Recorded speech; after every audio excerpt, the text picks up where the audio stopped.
July 9, 1943, 11:40 p.m. Mediterranean Sea, south of Sicily. The wind is already wrong. It comes in hard off the water, ripping at maps, snapping signal flags, throwing spray across steel decks where men grip their rifles tighter than they ever have before. Somewhere in the darkness, engines thrum low and steady. Landing craft rock like nervous animals straining at their chains. And above it all, the sky flickers. Lightning distant, silent for now. You can almost hear the muttering, American paratroopers cursing the weather, pilots recalculating drift, officers glancing at watches and pretending not to worry. This invasion was supposed to be clean, coordinated, timed to the minute. Instead, everything feels loose, uncontrolled. Far inland, in a requisitioned villa outside Palermo, German officers lean over a long wooden table scattered with maps of Sicily. Cigarette smoke hangs thick beneath the low ceiling. The men are relaxed, too relaxed. Major General Hans Hube, one-armed veteran of the Eastern Front, listens as an intelligence officer finishes his report on the Americans assembling across the sea. The name comes up. Patton. There is laughter. Not loud, not mocking in the crude sense. It's worse than that, dismissive. The kind of laughter reserved for men who aren't taken seriously. George S. Patton, they've been told, is a theatrical general, a man who believes war is won by speeches and ivory-handled pistols, a peacock, a noisemaker, predictable. One officer taps the map with a pencil. Patton likes spectacle, he says, which means he likes roads. Another nods, and speed. He will follow the obvious routes, he always does. The conclusion settles easily around the table. Patton will come fast, loud, and straight ahead, which means he can be stopped. They've planned accordingly. The German defense of Sicily is layered but economical. Hold the ports, guard the main roads. Let the Americans exhaust themselves trying to move heavy armor through terrain that simply doesn't allow it. The interior of the island, rocky ridgelines, dry riverbeds, goat paths carved into hillsides, is effectively written off. No modern army moves tanks through that. Especially not Patton. Back at sea, the first Allied aircraft begin to scatter. The wind tears formations apart. C-47 stagger. Paratroopers are dropped miles from their intended zones, some splashing into the sea, others landing alone in pitch-black countryside with no idea where they are. From the German perspective, it looks like chaos. Reports filter in through the night. Scattered landings, confused enemy movements, no clear axis of advance. Exactly what a sloppy, showman-led operation would produce. At dawn, the beaches erupt. Naval guns thunder. Landing craft grind into sand. American infantry pushes inland under fire, exactly where the Germans expected them to be, exactly where the maps say they should be. And still, the laughter lingers. Patton himself is not even supposed to be the main threat. Officially, he commands the U.S. 7th Army on the western flank, a supporting role to Montgomery's British 8th Army advancing from the southeast. Supporting role. Patton hates that phrase. By the afternoon of July 10th, while German commanders focus their attention eastward, watching Montgomery's deliberate, grinding advance, Patton is already doing something else entirely. He is not waiting. At his forward headquarters, Patton studies the same terrain his enemies have dismissed: hills, ravines, narrow tracks barely wide enough for carts. Terrain intelligence says armor cannot pass. Patton doesn't argue. He just asks a different question. What if we try? Orders ripple outward, not cautiously, not conditionally, but decisively. Recon units are pushed forward into the interior. Engineers follow, working with whatever they have: bulldozers, explosives, bare hands. Roads are widened where no roads exist. Stone walls come down. Dry streambeds become corridors. And then come the tanks. M4 Shermans begin to nose into places German doctrine says they should never be. Engines strain, tracks bite, crews sweat and swear and keep moving. From the air, it looks impossible. From the ground, it feels reckless. From German headquarters, it feels unreal. Late on July 11th, a German signals officer hesitates before handing over a report. The wording is strange, uncertain.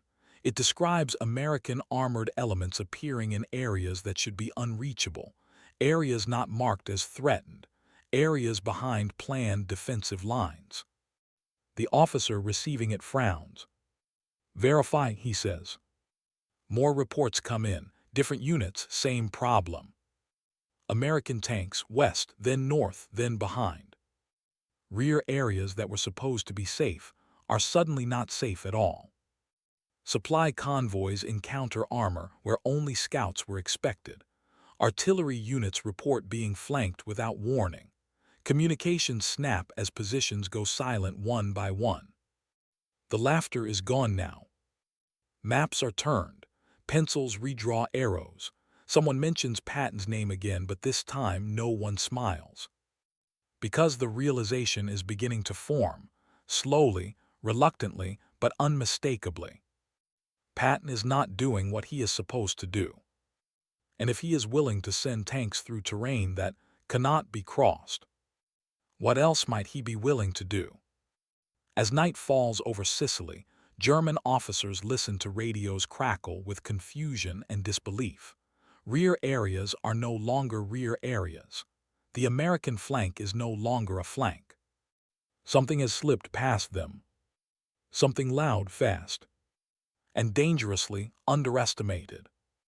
By the morning of July 12, 1943, German headquarters is awake before dawn. Not because of alarms, because no one slept.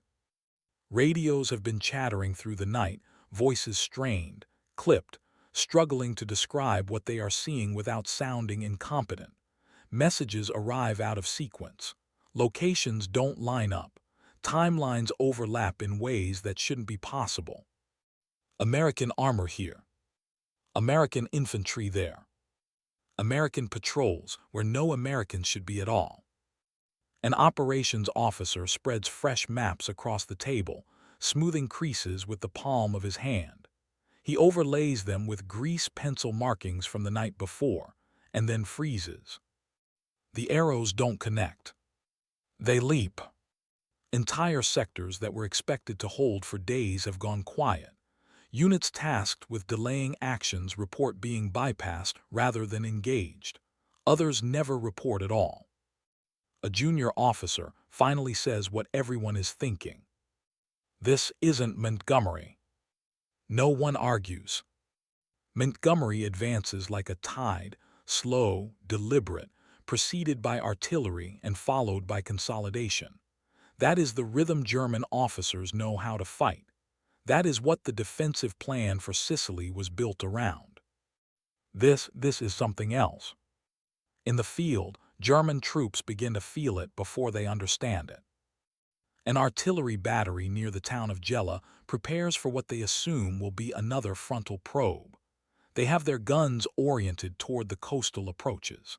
Their observers scan the expected avenues of advance. Then an engine noise rises behind them. At first they assume it's a misidentified German vehicle. Then the sound multiplies, heavy, rhythmic tracks. When the first Sherman crests a low ridge that was never supposed to be accessible, the gunners stare in disbelief. One man reportedly laughs, once, before realizing the tank's gun is already traversing. The engagement is short, violent, over. And it is not an isolated incident. Across western Sicily, similar encounters play out. German units find themselves engaged from directions that defy the assumptions drilled into them by doctrine and experience. Defensive lines designed to funnel an enemy forward are rendered irrelevant when the enemy simply isn't there. Patton's units don't pause to tidy things up. They don't wait for perfect coordination.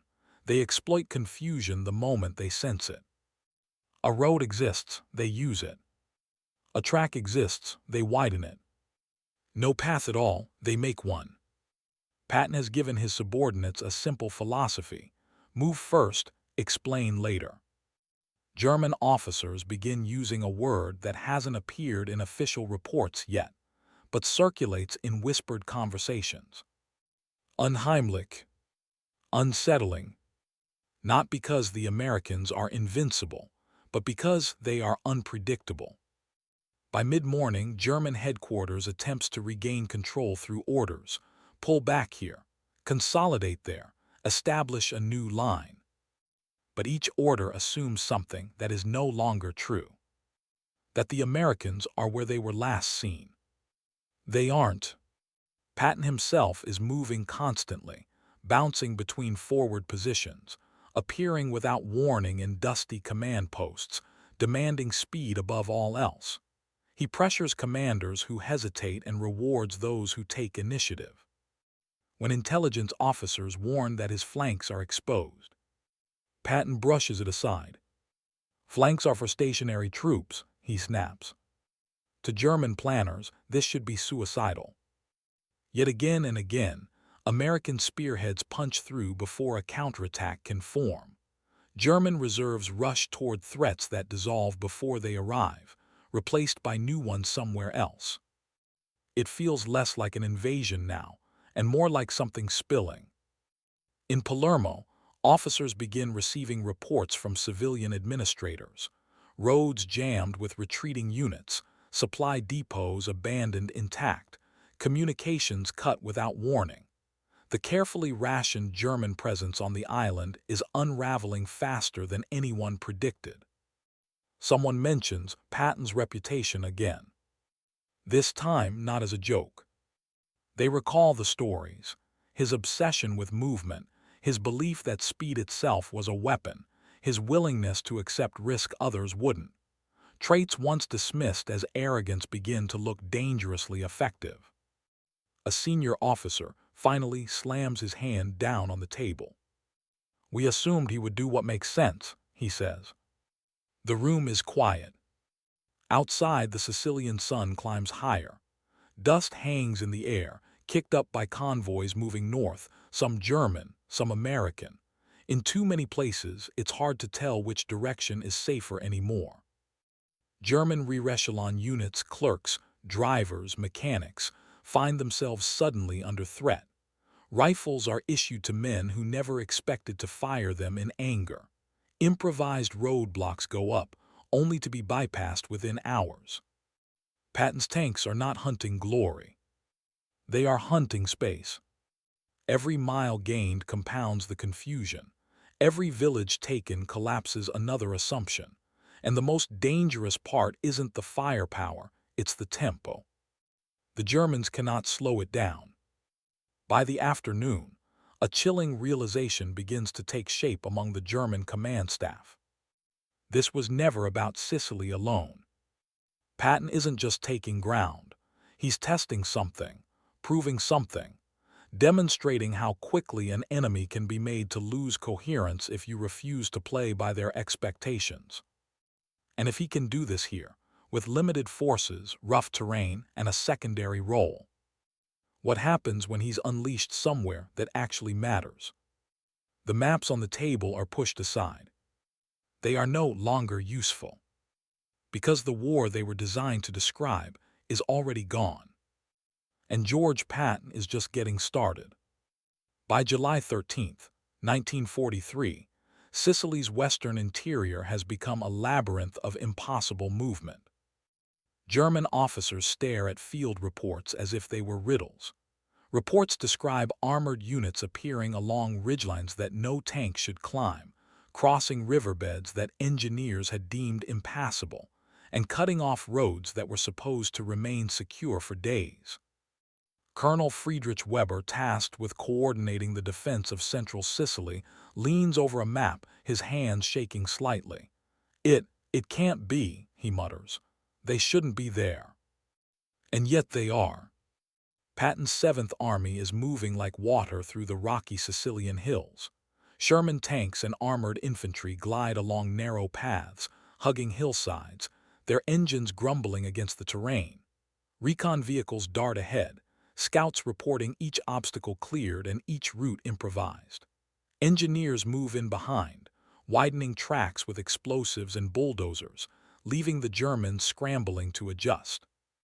At every turn, the Americans seem to anticipate the gaps in German coverage before the Germans even know they exist. Defensive lines drawn for conventional assaults are meaningless. Supply convoys retreat in confusion. Communications officers spend hours trying to locate units that have simply vanished from their assigned positions. From the German perspective, it feels like the terrain itself has betrayed them. Roads that were supposed to delay Patton now facilitate his advance. Hills that were meant to channel attackers into kill zones are being used as launch points for flanking attacks. Patton himself moves with relentless energy. On horseback one moment, in a jeep the next, he appears at command posts like a ghost, issuing orders that seem reckless until they are executed perfectly. "Move fast, keep moving," he shouts, packing the gravel floor of a forward command post. "If you wait, they'll catch you. If you hesitate, they'll stop you. Don't give them the chance." His staff officers are breathless. Engineers are exhausted. But it works. Every day, his units leapfrog each other, creating pressure in places the Germans didn't even know existed. In Palermo, German intelligence officers compile reports in disbelief. "Sherman's on the flank road," one types, shaking his head. "Not possible, they shouldn't be able to cross that canyon." Another adds, "Infantry spotted at high ridge out of bounds." Notes are passed around. No one speaks. Words fail them. Back in the field, a small German outpost near the town of Termini is overrun without a fight. Reports describe American tanks approaching from behind a ridge thought impassable. The garrison is caught entirely by surprise. Some soldiers surrender immediately. Others flee into the hills, only to stumble into the next American patrol. Colonel Weber pins his map against the wall, staring at the lines, the arrows, the dotted routes. He runs a hand through his hair. "Patton," he whispers, "he's everywhere we are not." And that is when the fear begins. Not fear of firepower, not fear of numbers, fear of unpredictability. The Americans aren't just moving through Sicily, they are rewriting the rules of how it can be fought. Every assumption the Germans had relied on, terrain, timing, defensive positioning, is now useless. A junior officer pipes up, "If he can do this here, what happens when we meet him in France?" No one answers. Patton doesn't just exploit terrain, he exploits expectation. And by July 14th, the German command realizes a bitter truth: they have underestimated him at their peril. Behind the lines, officers once laughing at his reputation now watch the destruction of their own defensive logic unfold. Maps that once gave them confidence now induce panic. Communications officers sit frozen, knowing they are writing reports that will make little difference because the enemy is already somewhere else. And all the while, the Shermans keep rolling. Unstoppable, unpredictable, unrelenting. Patton's army is no longer following the map. They are creating it. And the German officers know, in the quiet moments between frantic calls and urgent reports, that the man they once mocked may be the one to make them pay for every moment of arrogance. Every ridge cleared, every road improvised, every village taken without warning. It is a lesson in speed, a lesson in audacity, and most terrifying of all, a lesson in foresight the Germans never saw coming. By dusk, Palermo's outskirts are alive with activity. Sherman tracks leave deep grooves in the dust. Infantry advances into towns previously deemed safe. German officers are scrambling, unable to plug the holes. And somewhere in that chaos, Patton smiles. Because the laugh once theirs is now his. By July 15, 1943, Sicily's western interior is no longer just a battlefield. It's a labyrinth of panic, rumor, and fractured command. German rear areas, depots, supply dumps, and headquarters assumed secure, are suddenly under threat. Clerks, drivers, mechanics, and second-line troops awaken to the sound of engines they never expected to hear. The grinding, relentless rumble of Sherman tanks climbing hillsides, cutting roads, and cutting off retreat routes. In a small village near the Alcantara River, a German supply column halts. Officers shout over the din, attempting to reorganize the drivers and infantry. Then over the ridge, a Sherman emerges. Another follows. Within minutes, the village is overrun. Ammunition and fuel, once thought safely stored, are seized. Vehicles are destroyed or captured. Chaos spreads like fire. Inside Palermo, Major General Hans Hube pins yet another map to the wall. Arrows representing American movements crisscross impossibly over ridges and valleys. Supply lines vanish. Communications are fractured. Units assigned to defend certain sectors have either been bypassed or forced into retreat. "The enemy," he mutters, voice tight, "is everywhere we are not." For the first time, laughter is entirely gone. It is replaced by an almost tangible fear, fear not of brute force but of unpredictability. Patton's 7th Army moves like water, fluid, adaptive, and relentless. Where the Germans expect to find a line, they find a wedge. Where they expect a frontal assault, they find flanks exposed. Where they assume calm, they find disruption. At forward posts, German commanders realize too late that their assumptions about terrain, road networks, and defensive positions have been weaponized against them. The interior of Sicily, the rocky hills and dry riverbeds once thought impassable, has become a corridor for the Americans. Engineers follow every armored advance, widening tracks, demolishing walls, and opening paths where none should exist. Every Sherman that emerges behind a ridge is a dagger to German confidence. Every infantry platoon that appears where none should be is a punch to their planning. Communications crackle with frantic reports of villages overrun, convoys captured, and positions lost without a fight. The tempo of Patton's advance leaves no room for deliberation. German officers order counterattacks, only to find the target gone, replaced by another threat elsewhere. Reinforcements are delayed by terrain and the constant disruption of supply lines. Panic spreads from units in contact to those in the rear, cascading up the chain of command. In one particular radio exchange, an officer nearly screams into the microphone, "Sherman's on the ridge. They weren't supposed to be here. Request immediate instructions." The response comes too late. By the time the orders reach the forward unit, the Americans have moved again, seizing the high ground and cutting off escape routes.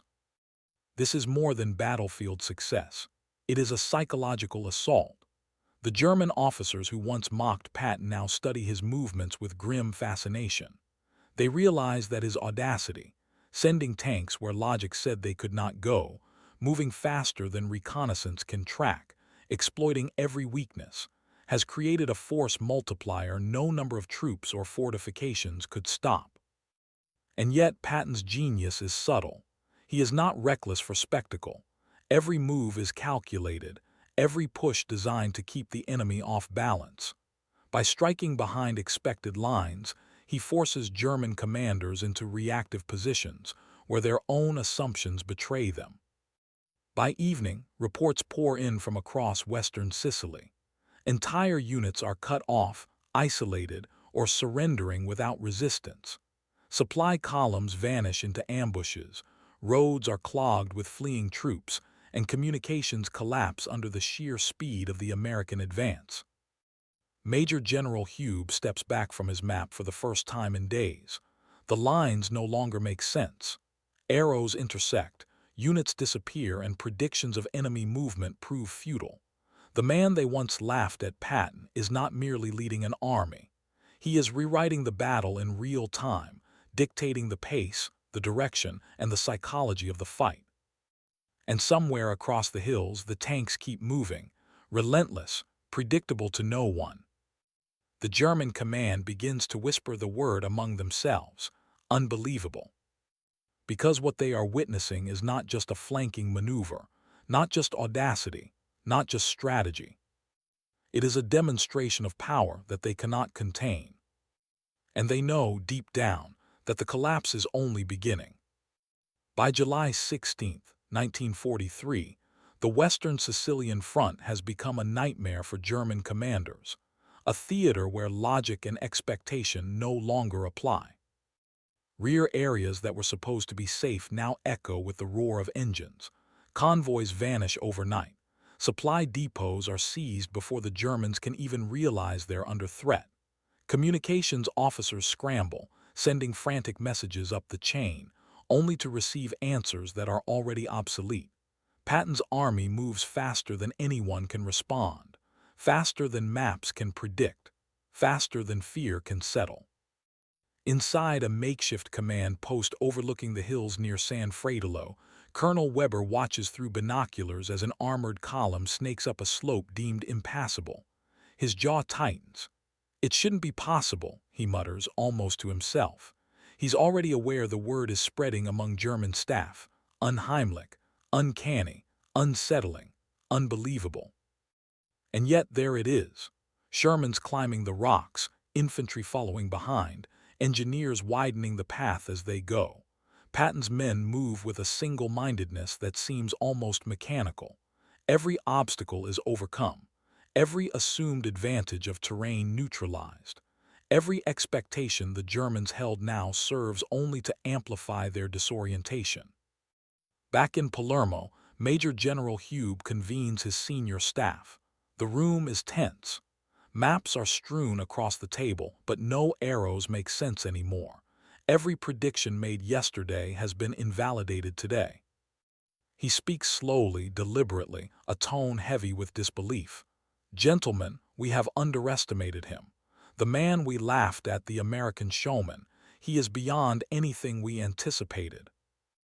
Outside, Patton is in the field, riding along the front in his command jeep. Dust hangs thick in the Sicilian heat. Soldiers salute as he passes. Engineers wave from makeshift bridges over dry riverbeds. Tank commanders nod, engines growling like hungry beasts ready to strike again. Patton doesn't stop. He doesn't hesitate. Every mile gained forces the Germans into a defensive spiral, reacting to threats that vanish as quickly as they appear. His movements are audacious, almost theatrical, but they work. Every calculated risk pays off. Every unexpected maneuver chips away at German cohesion. By evening, German communications are in tatters. Orders are delayed. Units are isolated. Panic spreads from the front lines to the rear. The officers who once laughed at Patton's reputation now write frantic reports, trying to reconcile what they see with what they thought they knew. One junior officer whispers, voice trembling, "If he can do this here, what will he do next?" No one answers. The room is silent except for the rustle of maps and the ticking of watches that seem to move slower than the army outside. And then comes the realization, the turning point. Patton is not just advancing. He is teaching a lesson in war, a lesson in speed, audacity, and unpredictability. Every Sherman, every infantry squad, every improvised track cut through stone is a statement. Never underestimate the man who refuses to follow expectation. The German command has no choice now but to respond to the reality in front of them, not the plan in their heads. And by the time the sun sets, one truth is unavoidable. The laughter of July 9th is gone, replaced by something far more dangerous, respect, tinged with fear. Patton's tanks will not stop. His men will not hesitate. And the Axis forces of Sicily will never recover from the shock of the 7th Army appearing where they should not exist. In the hills and valleys of the island, a whisper spreads among German units. The showman is not a man to mock, he is a storm. And storms, once unleashed, do not wait. By July 17, 1943, the psychological toll of Patton's advance begins to eclipse the physical battles. German officers no longer rely on doctrine or maps. They rely on rumor, on fragmented radio reports, on gut instinct. Every dispatch seems to contradict the last. Every day brings a new breach, a new surprise, A new humiliation. The officers who mocked Patton just a week ago sit quietly in Palermo and Messina, running through scenarios that feel more like nightmares than strategy. Captain Klaus Richter, stationed at a forward command post near the Simto Valley, recounts later how his men reacted when Shermans appeared behind a ridge they had considered impassable. "We stared. We fired. Nothing mattered. They were already gone. It was as if the landscape itself betrayed us." The collapse is not immediate. It doesn't announce itself with a single battle. Instead, it seeps in like smoke, infiltrating every layer of command. Supply lines vanish. Artillery units are flanked. Infantry retreats are disorganized. Orders sent in confidence return obsolete, contradicting the current reality. In one incident, a German panzer regiment is instructed to reinforce a defensive line east of San Fratolo. By the time they arrive, Patton's tanks have already seized the ridge, turned it into a staging area, and cut off the approach route entirely. The panzer crews are forced into a chaotic retreat. Soldiers surrender in small groups, their morale shattered not by firepower, but by the realization that their safe rear is no longer safe at all. Back in Palermo, Major General Hube attempts to maintain calm, issuing counterorders, repositioning units, plugging holes where possible. But every move is already anticipated, or circumvented, by Patton's audacious strategy. Each order that leaves the headquarters feels like a race against a clock that Patton controls. Even the Luftwaffe cannot help. Reconnaissance planes report American columns where none should exist. Dive bombers strike empty roads. Artillery shells fall short. Every German resource seems one step behind, constantly reacting, never initiating. The officers begin to speak in low tones about the impossible American. The term moves from whispered conversations to formal mentions in after-action reports. Patton's army is moving where no one thought an army could move, striking where no one thought it would strike. And somewhere in the hills, Patton himself surveys the progress. His staff reports exhaustion.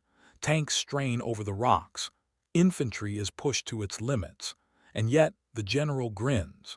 He knows that speed and unpredictability have done more damage than any single assault could. By dusk, German confidence has fractured. Where there was certainty, there is doubt. Where there was arrogance, there is caution tinged with fear. And in that vacuum of belief, Patton's audacity reigns supreme. The officers who once laughed, those men who believed a showman general could be easily anticipated, now understand the cost of underestimation. Every ridge captured, every road cleared, every rear area seized is proof. George S. Patton is not a man to mock. He is a force that bends expectation, reshapes terrain, and controls tempo. And Sicily will never be the same again. By July 18, 1943, Sicily is transforming before the eyes of everyone involved.